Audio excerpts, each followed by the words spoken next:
क्या है, जब आप रियल बेस इंसिडेंट से इंस्पायर होके या उसके नज़दीक जाके फिल्म बनाते हो, तो बहुत मीडिया में न्यूज़ आई होती हैं, सब लोग स्टोरी जानते होते हैं, कोई डर नहीं होता इस बात का कि लोगों को अवेयर है इससे, या आप कौन सा नया एंगल प्रस्तुत करते हो जो?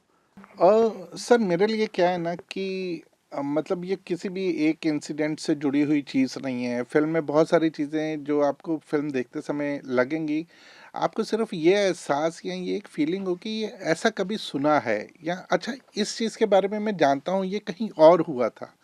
ये वैसा कुछ है क्योंकि फिल्म के जो किरदार हैं वो असली किरदार होते हैं, एंड वो किसी न किसी की लाइफ, किसी न किसी की ज़िंदगी से इंस्पायर्ड होते हैं।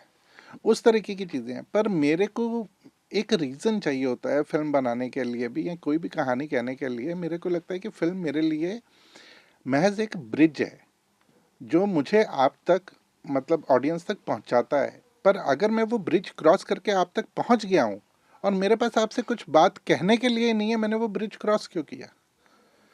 फिर तो मैं इस तरफ ठीक ही था। तो मेरे लिए बस एक वो रहता है कि मैं अपनी फ़िल्म अगर बनाता हूँ, जब वो फ़िल्म ख़त्म हो जाती है, तो मैं एक थॉट के साथ आपको छोड़ दूँ। बाकी चीज़ें आपके इंटरप्रिटेशन पे डिपेंड करती हैं। सिर्फ एक इस चीज़ का मैं ज़रूर ख्याल रखता हूँ, फिर वो चाहे निजी ज़िंदगी से जुड़ के आ जाए, चाहे वो किसी समाज की कहानी से जुड़ के आ जाए, चाहे वो किसी देखे वाले किरदारों से निकल के आ जाए। अभी आपका ट्रेलर देखा हमने, बहुत ही अच्छा ट्रेलर है, नो डाउट। बहुत खूबसूरत सी दिखने वाली लड़की को आपने मर्डर के शक में डाल दिया, और बहुत ही प्यारे से हमारे नवाज भाई को आपने इन्वेस्टिगेशन में लगा दिया। कैसे इन लोगों की कास्टिंग हुई, कैसे इनके बारे में सोचा आपने? और नवाज़ भाई तो मतलब चूंकि पहली फिल्म का भी हिस्सा है, और बहुत ही जटिल इंस्पेक्टर हैं। तो जटिल इंस्पेक्टर को थोड़ा सा इजी केस देना, मुझे लगता है कि उनके किरदार के साथ थोड़ी नाइंसाफ़ी है। तो इसलिए केस और ज़्यादा जटिल होगा, तो जटिल को काम करने में और मज़ा आएगा। तो इसलिए जटिल तो हैं। एंड फिर वो जिस तरीके की परिवार है, जिस तरीके का परिवेश है, एक बड़ी मीडिया फैमिली है, इस तरीके की जो भी चीज़ें हैं, उनकी कोई सीएफओ हैं या कोई पढ़े लिखे लोग हैं जो एक घराने से आते हैं, या उनका एक्सपोजर है टुवर्ड्स लाइफ। तो मुझे एक किरदार के लिए एक ऐसी लड़की की तलाश थी जो, मतलब जब मैंने स्क्रिप्ट भी पढ़ी थी, तो मतलब Chitrangada was the only one, मतलब जिनको मैंने अप्रोच किया था। वो फर्स्ट ड्राफ्ट की बात है, चित्रांगदा कहीं बाहर, इंडिया के बाहर शूट कर रही थी, आई थिंक हेरा फेरी, नहीं हेरा फेरी नहीं, हाउसफुल हाउसफुल 4 या 5 की ये शूटिंग कर रही थी उस समय। और मैंने इनसे ऐसे ही पूछा था कि हाँ ऐसा ही कुछ है ना, 5।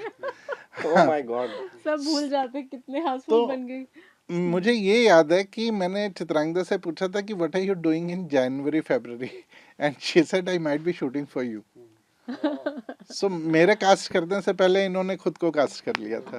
तो आप अपना अनुभव बताइए, कैसे आपको अप्रोच किया, कैसे आपने हाँ की और क्यों आपने हाँ की?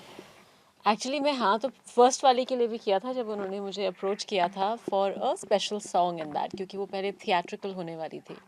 सो तब ऐसा कुछ प्लान था शायद कि कोई एक स्पेशल सॉन्ग करेंगे तो उसके लिए, एंड थैंक गॉड कि वो नहीं हुआ। एंड नहीं तो मैं इसमें कास्ट नहीं होती। So when he called me again, so I think I said something like this, तो मैंने अपने आप को पहले ही कास्ट कर लिया, इससे पहले कि वो करते। He was just suggesting it, I confirmed it. So मतलब मुझे पहली वाली बहुत पसंद आई थी, और मैंने बहुत लंबा सा एक मैसेज भी हनी को तब लिखा था, क्योंकि मुझे इस तरह की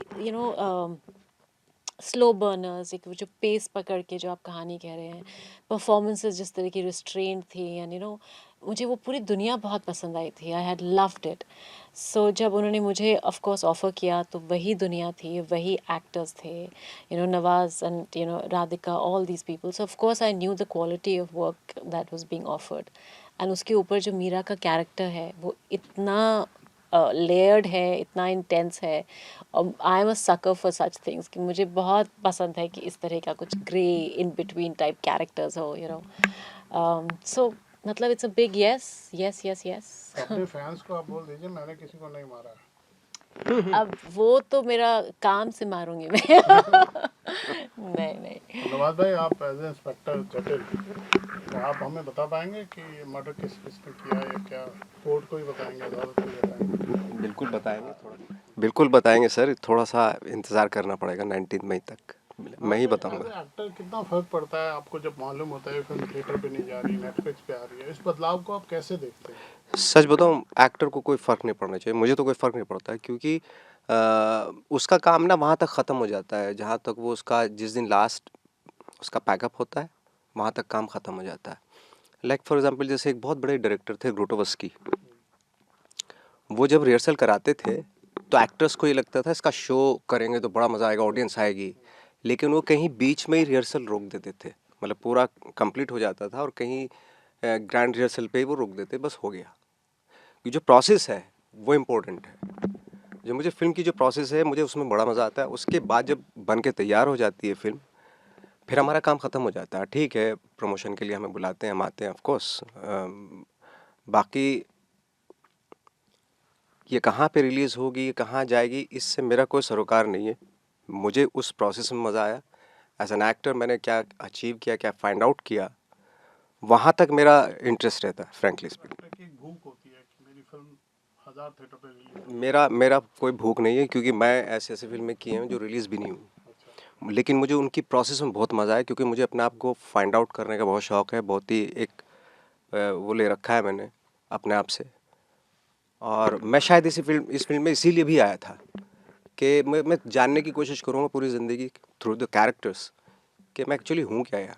अभी तक जवाब नहीं मिला। लेट्स सी, ये मेरी प्रोसेस है फ्रैंकली स्पीकिंग, और मुझे इसमें मज़ा आता है। बाकी आपका फिल्म में इसमें लास्ट एक प्रोमो में डायलॉग है, बहुत इंटरेस्टिंग सा डायलॉग है कि सच के बारे में बहुत थोड़ा आप ही बोलेंगे तो ज़्यादा अच्छा है। क्या डायलॉग है वो? आज मीडिया सब हर चीज़ का सच खोजने में लगा है।